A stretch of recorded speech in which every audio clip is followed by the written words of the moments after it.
Hai, ini sebuah cerita pendek yang aku tulis pada tahun 2018 dengan judul Sampai Kapan.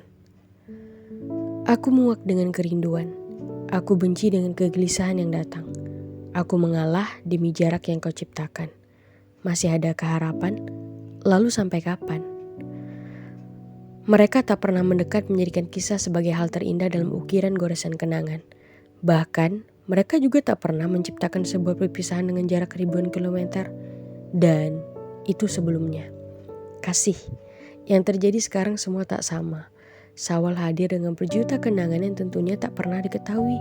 Setelah ia menceritakan narasi singkat tentang Salwa yang diketahui selama ini. Lalu ia pergi menghilang, jauh entah kemana, tanpa kabar meninggalkan, bahkan rasa rindu dengan jarak yang takkan pernah terbalaskan. Salwa bermohon kali ini untuk dipertemukan kembali. Dikisahkan, lelaki pemalu yang mengibaratkan dirinya sebagai Utsman bin Affan hadir dalam hidup Salwa. Tepat 3 tahun yang lalu. Tak lama, tak intensif, dan tak intim seperti yang dikira. Dia datang, tapi terkadang dia pergi mulai sekarang. Dan itu untuk selamanya mungkin. Itulah gambaran dirinya yang tak tahu betapa menyiksa dengan jarak yang ia ciptakan selama ini. Tahun lalu, pada 3 masa lamanya, ia hadir dengan kejutan yang tak terduga, sedikit menceritakan tentang siapa dia dan di mana Salwa. Malam itu, Salwa istirahat dari perjalanan panjang siang. Salwa dan teman-temannya melakukan perjalanan cukup jauh untuk hari ini. Begini awalnya, Salwa dan beberapa teman sekolah lainnya mendapatkan kesempatan untuk belajar di tanah Jawa, bahasa asing lebih tepatnya. Pula tidak memakan waktu yang lama, menghabiskan 3 bulan di sana karena jarak yang teramat jauh dengan kampung halaman. Tak satu pun di antara mereka memutuskan untuk pulang merayakan Hari Raya Idul Adha bersama keluarga. Terlalu beresiko dengan amanah yang dipundakkan pada bahu mereka. Hari itu Malang menjadi sasaran liburan agar luka sisa takbir malam tadi sedikit terobati. Lelah seharian perjalanan, Salwa menyelimuti diri dengan membuka telepon tua yang hanya ada aplikasi Facebooknya saja. Kemudian menggeser perlahan. Satu demi satu foto terbuka. Rasanya ada potret indah yang layak untuk dipublikasi pada laman media sosial. Tak lama dari itu, Salwa mengupload foto tersebut pada akun Facebooknya. Bukti bahwa liburan kali ini mengasyikkan, meski tidak dapat berlebaran dengan keluarga. Selang beberapa menit kemudian, tiba-tiba ada notif yang berbunyi di telepon butiknya. Tring-tring, tanda notif komentar di laman Facebook. Dan Salwa lupa, bahkan tidak ingat siapa dia ini, yang memberanikan diri sebagai netizen pertama meletakkan komentar pada kiriman tersebut. Setelah diperiksa, ternyata adalah dia yang selama ini sempat jadikan motivasi semangat belajar. Selain pemalu, katanya beliau juga seorang yang pintar di sekolahnya dahulu. Jadi tak salah jika dia dijadikan sebagai panutan. Dia meninggalkan beberapa kalimat di kolom komentar.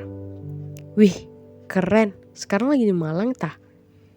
Salwa terdiam sejenak, karena merasa mimpi yang diinginkan selama ini terwujud. Agar tak salah bicara dan ucap, Salwa membalas komentarnya dan menjelaskan alasan kenapa Salwa bisa tiba di Malang. Atau di Pulau Jawa lebih tepatnya. Sayang 1000 kali sayang. Mengira pelangi yang tiba adalah awal dari cerahnya mentari yang akan menyelimuti senda gurauan mereka. Ternyata dia hanya sekali lewat dan sekadar menyapa. Dan kembali meringkuh, mengubur kenangan lama yang dikira akan menjadi kabar bahagia selamanya. Pasca kejadian tersebut, mereka tidak lagi saling bertukar komentar atau bahkan menanyakan kabar. Bahkan sekalipun tidak pernah lagi melakukan interaksi. Masih tidak menyangka dengan takdir dan suratan ilahi yang nyatanya hanya sebentar untuk saling bertukar cerita. Hari kian berganti.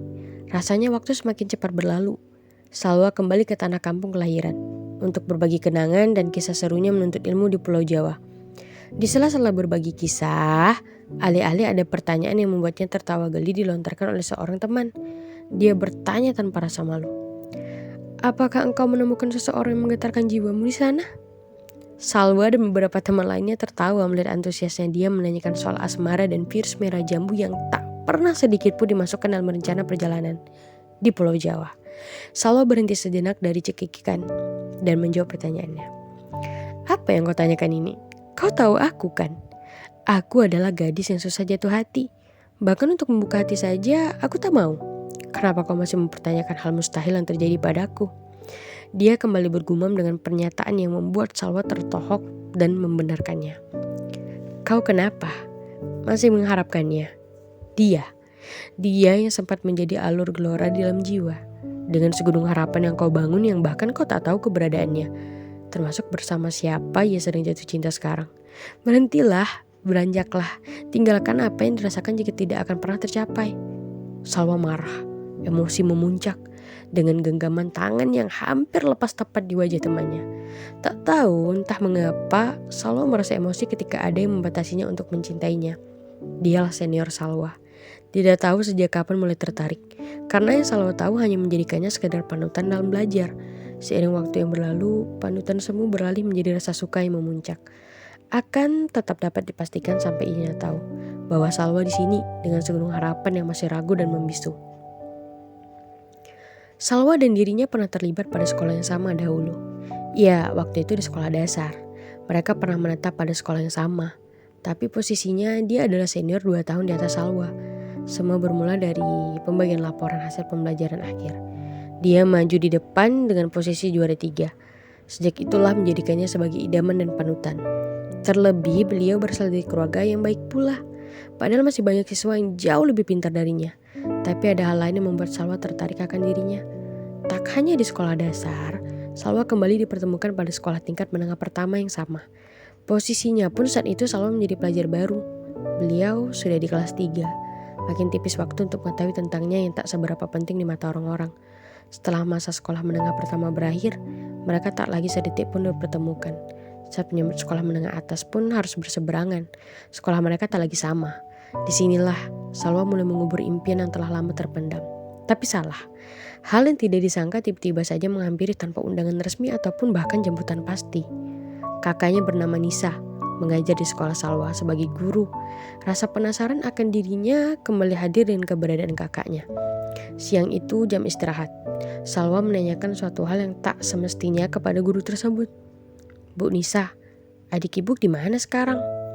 Salwa melihat ada yang aneh dari ekspresi pertama gurunya itu. Dia menjawab pertanyaan tetapi seperti ada rasa penasaran tentang Salwa yang menanyakan hal tersebut. Ibu menjawab bahwa adik laki-lakinya sedang menimba ilmu di tanah Jawa.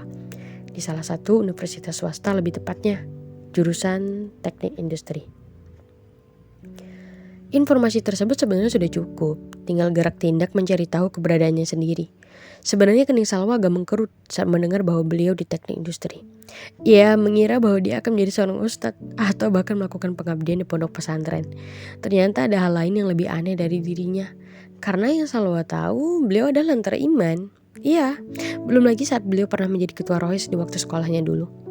Beralih dari cerita di atas, Salwa merasa beruntung diizinkan menjadi salah satu perwakilan bersama teman-temannya untuk menimba ilmu di tanah Jawa lalu. Mereka bersua sebentar di kolom komentar yang tak lama itu.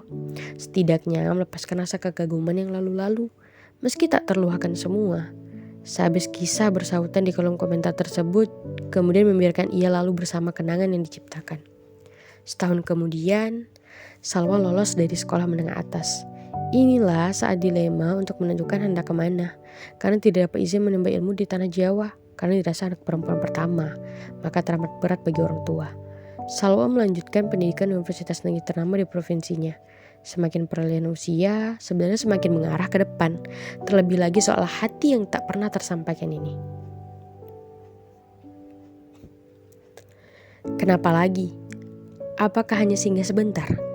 Menepiskan basa koyu pujian lalu, kemudian kau pergi tak pamit. Apakah ini caramu? Apakah kau mendengar rintihan doaku? Kemudian kau menjawabnya dengan luka-luka yang pilu? Salwa bahkan melupakannya tentang kenangan lalu. Harusnya, tapi ia kembali hadir pada lebaran ini. Di hari kemenangan bercampur haru, Allah hadirkan dia yang tidak diinginkan. Malam itu takbir bersaut-sautan, sembari bersuka cita tanda kemenangan esok telah tiba. Salwa masih menggunakan media sosial yang cukup lawas. Facebook kembali memberikan notifnya. Kali ini tidak pada sebuah komentar, melainkan masuknya sebuah pesan. Segeralah Salwa membuka pesan yang masuk tersebut. Ternyata itu adalah sepucuk surat dari dia yang ditunggu selama 2 tahun kemudian. Assalamualaikum, taqabbalallahu minna wa minkum. Selamat Hari Idul Fitri Mbak Salwa. Tentu saja Salwa terkejut dengan pesan tersebut. dari si dia yang dinantikan. Ternyata seminggu yang lalu telah berada di kampung halaman. Hanya saja Salwa tak lagi memperhatikan atas apa yang terjadi pada dirinya. Salwa kembali bersendu di malam kebahagiaan. Sungguh ini dosa sebenarnya, karena tak menampakkan syukur yang mendalam, kecuali rasa kecewa yang kembali memuncak. Salwa membalas kembali intayan kalimat dengan yang sama saat itu. Mereka kembali merajut rantai silaturahmi, hingga tiba waktu di mana ia menawarkan untuk berkunjung atau lebaran di rumahnya dengan alasan yang dia bawakan. Ayolah lebaran ke rumah kami sambil jalan-jalan di rumah guru, kan ada guru kamu di rumah kami. Sebenarnya itu adalah statement yang dibuat dengan melibatkan posisi kakaknya sebagai guru di sekolahku dulu. Dengan pengaturan waktu yang tepat, Salwa memutuskan untuk berkunjung ke rumahnya, gurunya lebih tepatnya, pada lebaran hari kedua bersama teman-teman seangkatan. Sayang, kali ini tidak lagi berpihak. Rumahnya tutup beserta pagar besi. Salwa kembali menanggung luka lagi dan lagi. Sepertinya sudah suratan takdir, berduka di atas cinta yang bertepuk sebelah tangan ini. Akhirnya mereka memutuskan untuk berkunjung ke rumah guru yang lainnya dan meninggalkan gerbang rumah tersebut. Malamnya kembali sebuah notif pesan masuk. Besok ya datang ke rumah, silaturahmi. Salwa sebenarnya marah, tapi karena juga salah lantaran tidak mengabari kalau hari ini sebenarnya akan berkunjung ke rumah. Perlahan menceritakan kronologi hari ini yang seharusnya bersua. Entah mengapa Salwa merasa kelontaran sedih dari ketikan pesannya. Menyesali karena tidak dapat bersua. Karena sebenarnya hari ini ia lebaran di rumah saudaranya. 1 jam jarak jauh dari rumah. Salwa hanya bisa meyakinkan kalau mereka akan bertemu di lain waktu. Padahal sebenarnya besok bisa saja mengulang kejadian dengan berkunjung ke rumahnya. Tapi karena nyali tidak segunung, maka Salwa mengurungkan keinginan untuk bersua dengannya. Lantas Salwa lontarkan tawaran agar dia yang berkunjung ke rumah. Dia beralasan tak tahu di mana alamat rumah Salwa. Saat berusaha memberitahu, dia sama sekali tak merespon apa yang sebenarnya Salwa inginkan. Dia hanya bergumam bahwa suatu hari nanti dia akan coba mencari tahu di mana alamat rumah milik Salwa. Kalian akan tahu rasanya saat ekspektasi kalian tidak sesuai dengan kenyataan yang menampar tepat di wajah. Akhirnya Salwa kembali pilu dengan luka yang lagi dan lagi masih menggunung. Sampai kapan Salwa akan terus begitu? Hari berganti lagi. Rasanya waktu libur semester pun akan berakhir. Malam itu tak lupa membuka telepon sembari membaca-baca ada kabar apa hari ini. Tiba-tiba ada notif lain yang masuk. Bukan lagi pesannya, tapi notif auto add friends by line apps. Berarti otomatis dia mengambil nomor telepon Salwa dan menyimpannya. Benar saja, saat itu juga beliau mulai invite via BBM, mengikuti akun Instagram, dan yang tak disangka dia juga selama ini menyimpan nomor Salwa secara sembunyi. Hal itu dibuktikan dengan menyimpan nomornya pula di telepon. Salwa mendapatkan dari kakaknya, dengan alasan ada keperluan. Ternyata benar saja, selang waktu 3 menitan setelah membuat cerita via WhatsApp, seketika namanya ada di lisin. Kemudian Salwa semakin bingung untuk apa dia menyimpan nomor tersebut. Ada perlu apakah di suatu hari nanti? Atau sebenarnya apa kejutan dan luka yang hendak dia ciptakan kembali? Senja kembali menampakkan jingga dengan sayu gema suara lantunan ayat suci yang memantul dari masjid tak jauh dari rumahku.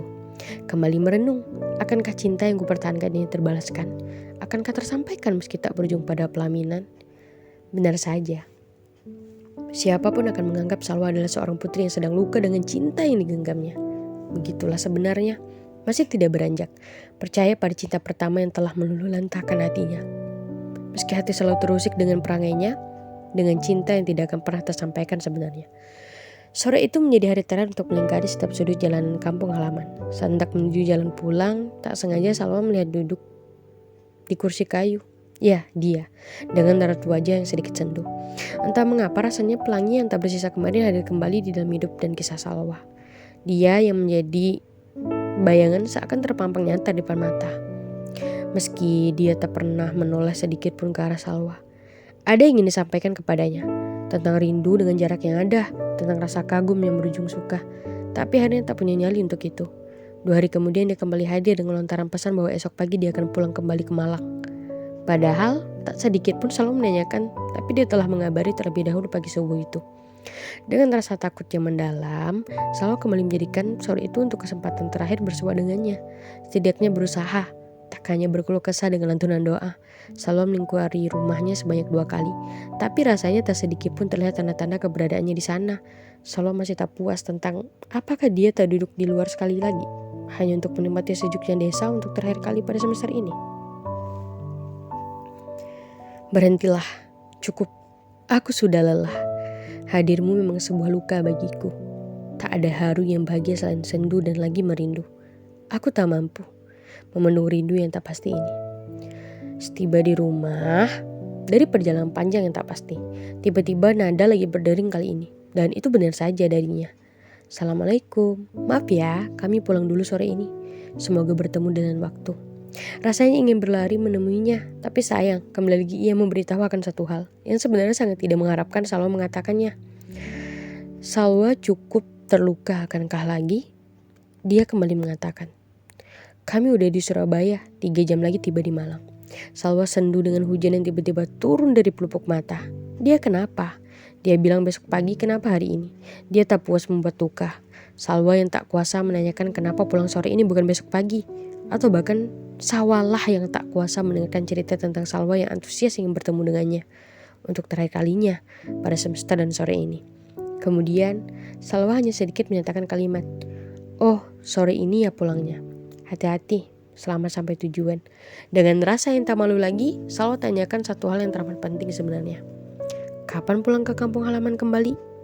Tanyanya. Dia kembali membalas, tidak tahu, mungkin saat sudah punya anak nanti aku akan kembali. Salwa sama sekali tidak menyadari apakah ini senda gurauan atau rencana yang benar ia rangkai. Sejak itu mereka terpisah. Bahkan Salwa masih dengan rindu yang masih menggunung terhadap dirinya. Kesal tak berujung dengan jawaban akhirnya, tapi Salwa melihat postingan terakhir pada statusnya. Sudah aku bilang, jangan menimbun ingatan. Jika ia menggunung, nanti dikau hanya lelah mendaki kenangan, lalu tersandung di dekap rindu. Oh kasih, sebenarnya Salwa tengah menimbun ingatan, dan dia yang tak sudi Salwa jatuh dalam dekapan rindu itu kepadanya. Sejak saat itulah, hingga sekarang mereka terpisah dan tak tahu kabar satu sama lain. Terakhir yang Salwa ketahui dari temannya, dia tidak pulang untuk lebaran tahun itu. Salwa tak tahu sampai kapan lagi. Terkasih, Syawal.